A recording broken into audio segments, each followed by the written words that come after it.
Praise lord అందరికీ. ఈరోజు అపోస్తలుడైన పౌలు కొలస్సీయులకు వ్రాసిన పత్రిక 3వ అధ్యాయం చదువుకుందాము. ప్రారంభిస్తున్నాను. మీరు క్రీస్తుతో కూడా లేపబడిన వారైతే పైనున్న వాటినే వెదకుడి. అక్కడ క్రీస్తు దేవుని కుడి పార్శ్వమున కూర్చుండి ఉన్నాడు. పైనున్న వాటి మీదనే గాని భూసంబంధమైన వాటి మీద మనసు పెట్టుకొనకుడి. ఏలైనగా మీరు మృతి పొందితిరి, మీ జీవము క్రీస్తుతో కూడా దేవుని యందు దాచబడి ఉన్నది. మనకు జీవమై ఉన్న క్రీస్తు ప్రత్యక్షమైనప్పుడు మీరును ఆయనతో కూడా మహిమయందు ప్రత్యక్షపరచబడుదురు. కావున భూమి మీదనున్న మీ అవయవములను అనగా జారత్వమును, అపవిత్రతను, కాముతురతను, దురాశను, విగ్రహారాధనైన ధనాపేక్షను చంపివేడి. వాటి వలన దేవుని ఉగ్రత అవిధేయుల మీదకి వచ్చును.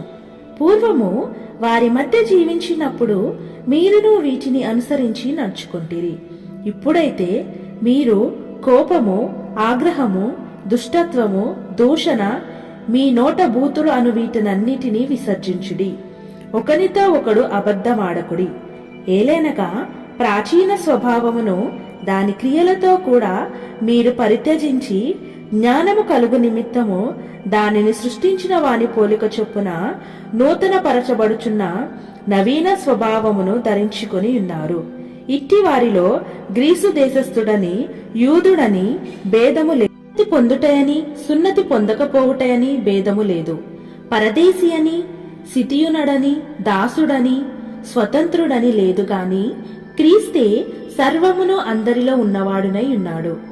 కాగా దేవుని చేత ఏర్పరచబడిన వారును, పరిశుద్ధులును, ప్రియులునైన వారికి తగినట్లు మీరు జాలిగల మనస్సును, దయూలత్వమును, వినయమును, సాత్వికమును, దీర్ఘశాంతమును ధరించుకొనిడి. ఎవడైనను తనకు హాని చేసినని ఒకడు అనుకొని నేడలా ఒకనికొకడు సహించుచు ఒకనినొకడు క్షమించుడి. ప్రభువు మిమ్మును క్షమించులాగున మీరును క్షమించుడి. వీటన్నిటిపైన పరిపూర్ణతకు అనుసంబంధమైన ప్రేమను ధరించుకొనుడి. క్రీస్తు అనుగ్రహించు సమాధానమును మీ హృదయములలో ఏలుచుండనీయుడి. ఇందుకొరకే మీరొక్క శరీరముగా పిలువబడితిరి మరియు కృతజ్ఞులై ఉండుడి.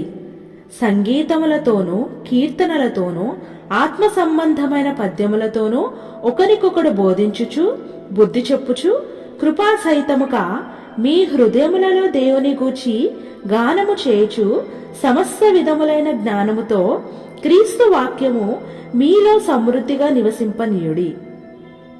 మరియు మాట చేత గాని క్రియ చేత గాని మీరేమి చేసినను ప్రభు అయిన యేసు ద్వారా తండ్రి అయిన దేవునికి కృతజ్ఞతాస్థుతులు చెల్లించుచు సమస్తమును ఆయన పేరట చేయుడి. భార్యలారా, మీ భర్తలకు విధేయులై ఉండుడి. ఇది ప్రభువును బట్టి యుక్తమై ఉన్నది. భర్తలారా, మీ భార్యలను ప్రేమించుడి, వారిని నిష్ఠూర పెట్టకుడి.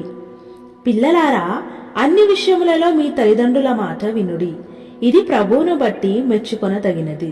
తండ్రులారా, మీ పిల్లల మనస్సు కృంగకుండునట్లు వారికి కోపము పుట్టింపకుడి. దాసులారా, మనుషులను సంతోషపెట్టువారైనట్టు కంటికి కనబడవలెనని కాక ప్రభువునకు భయపడుచు శుద్ధాంతకరణ గలవారే శరీరమును బట్టి మీ యజమానులైన వారికి అన్ని విషయములలో విధేయులై ఉండుడి. ప్రభువు వలన స్వాస్థ్యమును ప్రతిఫలముగా పొందుదుమని ఎరుగుదురు కనుక మీరేమి చేసినను అది మనుషుల నిమిత్తము కాక ప్రభువు నిమిత్తమని మనస్ఫూర్తిగా చేయుడి. మీరు ప్రభువైన క్రీస్తునకు దాసులై ఉన్నారు. అన్యాయము చేసిన వానికి తాను చేసిన అన్యాయం కొలది మరలా లభించును, పక్షపాతం ఉండదు. ఆమేన్. ప్రభువైన యేసుక్రీస్తు వారు ఈ వాక్యమును దీవించునుగాక.